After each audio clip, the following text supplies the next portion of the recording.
नमस्कार. श्री स्वामी समर्थ. नवरात्रीचा 5वा दिवस हा देवी स्कंदमातेच्या पूजेसाठी समर्पित आहे. स्कंदमाता कार्तिक यांची माता असल्याने त्यांना स्कंदमाता म्हणतात. स्कंदमाता चतुर्भुज आहे. वात्सल्य आणि प्रेमाचे प्रतीक आहे. या दिवशी पांढरा, केशरी किंवा हिरवा रंग शुभ मानला जातो. केळीचा नैवेद्य अर्पण करणे विशेष फलदायी ठरते. स्कंदमाता सिंहासनावर विराजमान असून तिच्या मांडीवर बाळ कार्तिकेय असतात. स्कंदमातेची पूजा केल्याने भक्तांना सुख, शांती आणि समृद्धी मिळते. ज्यांना अपत्य प्राप्ती हवी आहे त्यांनी या दिवशी स्कंदमातेची पूजा करावी व उपासना करावी. देवीला नैवेद्यात केळ, केशर, खीर किंवा गोड पदार्थ अर्पण करावा.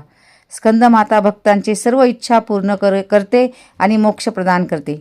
तसेच नवरात्रीत देवी कवच, दुर्गा सप्तशतीचे पाठ किंवा देवीचा बीज मंत्राचा 108 वेळा पाठ रोज करावा. याने महाकाली, महालक्ष्मी आणि महासरस्वतीची कृपा होते. धन्यवाद.